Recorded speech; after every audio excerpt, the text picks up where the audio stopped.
আজকে আপনাদেরকে আমি তৈরি করে দেখাবো খুবই ইউনিক একটি রেসিপি অনিয়ন ব্রেড। খুবই মজাদার। আপনারা চাইলে চায়ের সাথে তৈরি করে গরম গরম পরিবেশন করতে পারেন। বানানো খুবই সহজ আর খেতে খুবই দুর্দান্ত। এর ভিতরে চিজ থাকার কারণে এটি আরও খেতে খুবই চিজি লাগে। তো দেরি না করে চলুন আপনাদেরকে এই রেসিপিটি শিখিয়ে দিচ্ছি। প্রথমে নিয়ে নিব আমরা ময়দা, এর উপর দিয়ে দিব চিনি, দুধ পাউডার, এরপর দিয়ে দিব ইস্ট, সামান্য লবণ। এরপর এগুলোকে আমি একটি চামচ দিয়ে ভালোভাবে মিক্স করে নিব। মিক্স করা হয়ে গেলে আমরা এর উপর দিয়ে দিব পানি।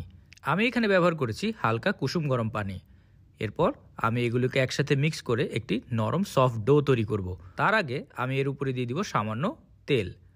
এরপর এগুলোকে আমি ভালোভাবে মিক্স করে নিব। আপনারা কে কোথা থেকে আমার এই ভিডিওটি দেখছেন অবশ্যই কমেন্ট করে জানাবেন। আমি আপনাদের সবার কমেন্টের উত্তর দিব, কারণ আপনাদের কমেন্ট পড়তে আমার অনেক ভালো লাগে। ডো তৈরি হয়ে গেলে আমরা এর উপরে সামান্য তেল ব্রাশ করে দিব। এরপর একটি প্লেট দিয়ে ঢেকে আমরা একে রেস্টের জন্য রেখে দেব 30 মিনিট। 30 মিনিট রেস্ট করা হয়ে গেলে আমরা ডোটিকে বের করে নিয়ে আসব। দেখতেই পাচ্ছেন রেস্ট করার কারণে ডোটি কিভাবে ফুলে উঠেছিল। এখন একে আমরা একটি বেলুনের সাহায্যে হালকা করে বেলে রুটির মতো তৈরি করে নিব। অবশ্যই আস্তে আস্তে আর একটি পাতলা রুটি তৈরি করতে হবে। খেয়াল রাখতে হবে যাতে রুটিটা অনেক বেশি মোটা না হয়। একদম পাতলা রুটি তৈরি করব। তার জন্য সামান্য ময়দা এর গায়ে ছিটিয়ে দিতে হবে। দিয়ে আবার একটি বেলুনির সাহায্যে আমরা আস্তে আস্তে করে বেলে নিব। এই অনিয়ন ব্রেড বাইরের খুব জনপ্রিয় একটি খাবার। সবাই চায়ের সাথে এই অনিয়ন ব্রেড খেয়ে থাকে। আমার রুটিটি তৈরি হয়ে গেছে। এখন একে নিয়ে আমি একটি বেকিং ট্রেতে রেখে দিব। এরপর আমি একে ঢাকনা দিয়ে রাখবো 10 মিনিটের মতো। 10 মিনিট রেস্ট হয়ে যাওয়ার পরে আমরা ঢাকনা তুলে ফেলব। এরপর একটি ডো কাটার বা একটি ছুরি দিয়ে আমরা একে সুন্দর করে কেটে নিব।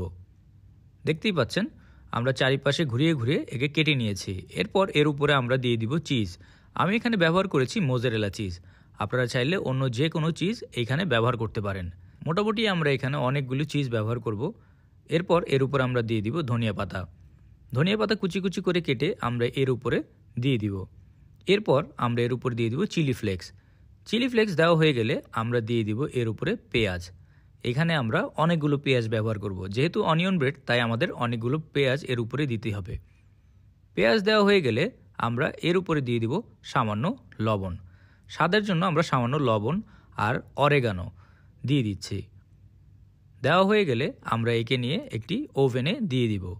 ওভেনে আমরা 15 থেকে 20 মিনিটের মতো একে বেক করলে আমাদের অনিয়ন ব্রেড তৈরি হয়ে যাবে। দেখতেই পাচ্ছেন কি সুন্দর অনিয়ন ব্রেড তৈরি হয়ে গেছে। এখন এই ব্রেডকে আপনারা কেটে পরিবেশন করতে পারেন। এরকম মজার মজার রেসিপি পাওয়ার জন্য টোস্টেড বাংলা পেজকে অবশ্যই ফলো করবেন। আর ভিডিওটি যদি আপনাদের ভালো লেগে থাকে একটি লাইক অ্যান্ড শেয়ার